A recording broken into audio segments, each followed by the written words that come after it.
ஹாய்ங்க. Good morning. நடந்து முடிஞ்ச group 4க்கு வந்துட்டு நிறைய டெஸ்ட் பேட்ச் கொஷின் வந்துட்டு டெலகிராமில் வந்துட்டு ஷேர் பண்ணியிருந்தேன். அது வந்துட்டு ரொம்பவே யூஸ்ஃபுல்லாக இருந்துச்சு. இதே மாதிரி குரூப் 2க்குமே வந்துட்டு நீங்கள் கொஷின் பேப்பரில் கொஞ்சம் ஷேர் பண்ணுங்கள் அப்படின்னு சொல்லி கேட்டிருந்தீங்க. கண்டிப்பாக என்னால் முடிஞ்ச அளவுக்கு வந்துட்டு நான் உங்களுக்கு எல்லா கொஷினுமே ஷேர் பண்ணுறேன். அதே மாதிரி வேர் டு ஸ்டடி மெட்டீரியல், அதாவது புக் மெட்டீரியலாக இருக்கட்டும், இல்லை வந்துட்டு சோர்ஸாக இருக்கட்டும், எதாக இருந்தாலுமே டெலகிராமில் இருக்குது. உங்களுக்கு தேவைன்னா அதை வந்துட்டு யூஸ் பண்ணிக்கோங்க. இதில் என்ன ஒரு முக்கியமான விஷயம் அப்படின்னா, இப்போ அகாடமி வச்சுருக்கிறவங்களுடைய புக்கையோ இல்லை அவங்களோட சோர்ஸையோ வந்துட்டு நம்ம ஈஸியாக வந்துட்டு டெலகிராமில் வந்துட்டு ஷேர் பண்ணிக்கலாம்.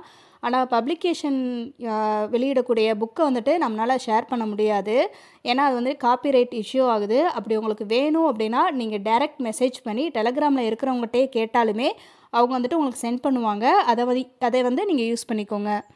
இதில் வந்துட்டு 2வது ஒரு முக்கியமான விஷயம் என்ன அப்படின்னா, நிறைய பேர் வந்துட்டு என்ன கேட்குறீங்க அப்படின்னா, இந்த டெஸ்ட் பேட்ச்சில் வந்துட்டு ஜாயின் பண்ணணும் அப்படின்னா அமௌண்ட் எதுவும் பே பண்ணணுமா? இல்லை மெட்டீரியலுக்கு வந்துட்டு எதுவும் அமௌண்ட் வந்துட்டு பே பண்ணணுமா? அப்படின்னு சொல்லி கேட்குறீங்க.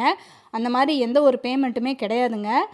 இது என்ன ரீசனுக்காக நான் வந்துட்டு ஷேர் பண்ணுறேன் அப்படின்னா, நிறைய பேர் வந்துட்டு ஜாப் போய்கிட்டே வந்து படிப்பாங்க. சில பேர் வந்துட்டு ஹவுஸ் ஒய்ஃபாக இருந்து வீட்டில் இருந்து படிப்பாங்க. சில பேர் வந்துட்டு அகாடமிக்கு வந்து போய் அட்டன் பண்ண முடியாத சூழ்நிலைகள் இருக்கும். அந்த மாதிரி இருக்கிறவங்களுக்கு வந்துட்டு இது யூஸ்ஃபுல்லாக இருக்கும் அப்படிங்கிறதுக்காக மட்டும்தான் நான் வந்து ஷேர் பண்ணுறேன். இதில் வந்துட்டு எந்த தப்பான ஒரு மோட்டிவுமே எனக்கு கிடையாது. நிறைய அகாடமியோட கொஷின் கிடைச்சாலுமே வந்துட்டு ஏதாவது ஒரு அகாடமியோட கொஷினை வந்துட்டு நீங்கள் ரெகுலராக வந்துட்டு டெஸ்ட் போட்டு பார்க்குறது மட்டும் பாருங்கள். மிச்சது வந்துட்டு சும்மா ரீட் பண்ணி பாருங்கள். ஏன்னா ஒரு அகாடமிக்கும் இன்னொரு அகாடமிக்கும் நிறைய வித்தியாசம் இருக்கும். அதே மாதிரி கொஷினுமே வந்துட்டு நிறையா வந்துட்டு சேஞ்சஸ் பண்ணி கேட்டிருப்பாங்க. அதனால் மிச்சது வந்துட்டு ரீட் பண்ணி விடுங்க. ஆனால் ரெகுலராக போடுறது ஏதாவது ஒரு அகாடமியோட கொஷினை வந்துட்டு ரெகுலராக போட்டு பாருங்கள். மெயினாக வந்துட்டு அந்த பர்டிகுலர் டயத்துக்குள்ளே வந்துட்டு நீங்கள் கம்ப்ளீட் பண்ணுறது மாதிரி போடுங்க. ஒரு 10 கொஷின் இப்போயும் அடுத்து ஒரு 10 கொஷின் அப்புறமும் போடலாம் அப்படின்னு சொல்லிட்டு அந்த மாதிரி வந்துட்டு போட்டு பார்க்காதீங்க.